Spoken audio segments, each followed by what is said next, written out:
அனைவருக்கும் வணக்கங்க. இந்த வீடியோ எதுக்குன்னு பார்த்தீங்கன்னா, நம்ம ஷெல்டர் வந்து இங்க இருக்கவே கூடாது அப்படின்னு சொல்லிட்டு, இங்க லோக்கல்ல இருக்கிற எல்லாரும் கிடையாது. ஒரு 4 வீட்டுக்காரங்க வந்து ரொம்ப பெரிய பிரச்சனை பண்றாங்க. எல்லா டாக்ஸுமே வந்து ஷெல்டருக்குள்ள தான் இருக்கு. கேட் இருக்கு.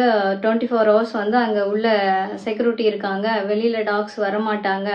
ஏன்னா நம்ம ஷெல்டர் டாக்ஸ் வந்து வெளியில விடுறதும் கிடையாதுங்க. இப்ப வந்து டாக் வந்து கத்துது, டாக் வந்து குலைக்குது அப்படின்னு சொல்லிட்டு பெரிய பிரச்சனை பண்ணிட்டு இருந்தாங்க. அடிபடுற டாக்ஸ் அபேண்டன் பப்பீஸ் எடுத்துட்டு வந்து தான் நாங்க இங்க பராமரிச்சுட்டு இருக்கோம்னு சொன்னா அவர் தலைவர் வந்து புரிஞ்சுக்கிட்டாருங்க.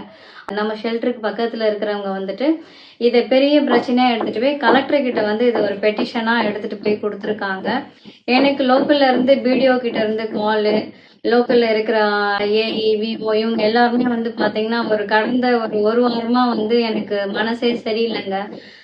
என்ன பண்றதுன்னே எனக்கு தெரியல. ஏன்னா நான் இப்பதான் வந்து கிட்டத்தட்ட 15 லட்சம் ரூபாய் செலவு பண்ணி இந்த குழந்தைங்களுக்காக என்னுடைய சொந்த இடத்துல நான் வீடு கட்டணும்னு வாங்கினேன். சொந்த இடத்துல 15 லட்ச ரூபா செலவு பண்ணி குழந்தைங்களை கொண்டு இப்பதான் வச்சிருக்கிறாங்க.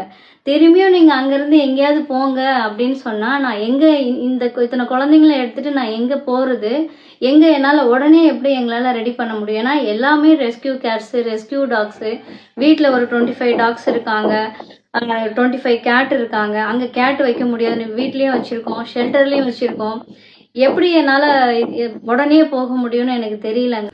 தயவு செஞ்சு பார்த்துட்டு இருக்க நண்பர்கள் செங்கல்பட்டு சைடில் ஏதாவது நீங்கள் விவசாயம் பண்ணுறதுக்கோ இல்லை வீடு கட்டுறதுக்கோ கொஞ்சம் பெருசாக இடம் உங்ககிட்ட இருந்துச்சு அப்படின்னா எங்களுக்கு கொடுத்து நீங்கள் உதவி 1 வீக்காகவே நீங்கள் பார்த்துருப்பீங்க. நான் வீடியோஸ் கூட எதுவும் அப்டேட் பண்ணலை. இந்த டிப்ரெஷன்லேயே நான் இருந்துட்டேன்.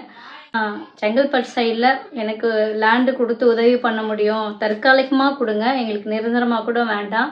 நான் நிரந்தரமான இடம் வந்து ட்ரை பண்ணிட்டு இருக்கிறேன். எனக்கு அதுக்கான ஃபண்ட்ஸும் கிடையாது. பார்த்துட்டு இருக்க ஃப்ரெண்ட்ஸ் உங்களால் முடிஞ்சால் எனக்கு வந்து டொனேட் பண்ணியும் நீங்கள் உதவி பண்ணலாம், இல்லை லேண்டு கொடுத்தும் உதவி பண்ணலாம். நான் லேண்டு வாங்குறதுக்கோ இல்லை லீஸுக்கு எடுக்கிறதுக்கோ எனக்கு பணம் இல்லாமல் ஒன்றும் பண்ண முடியாது. லேண்டு எம்டியாக லீஸுக்கு எடுத்தாலும் கூட அங்கே வந்து திருப்பியும் நம்ம வந்து தண்ணி வசதி பண்ணணும், காம்பவுண்ட் வால் போடணும், அவங்களுக்கு வந்து ஷீட் போட்டு கொடுக்கணும், குழந்தைங்களுக்கான எல்லா வசதியும் பண்ணணும், ஆள் பார்க்கணும். இவ்வளோ விஷயங்கள் இருக்குது. இது எதுவுமே வந்து ஃபண்ட் இல்லாமல் சத்தியமாக சாத்தியமே கிடையாது. தயவு செஞ்சு பார்த்துட்டு இருக்க நண்பர்கள் இந்த வீடியோவை ஷேர் பண்ணியோ உங்களால் முடிஞ்சு சின்ன உதவி பண்ணியோ எங்களுக்கு உதவி பண்ணி இந்த உயிர்களை காப்பாற்றுறதுக்கு உதவி பண்ணுங்கள். நன்றி.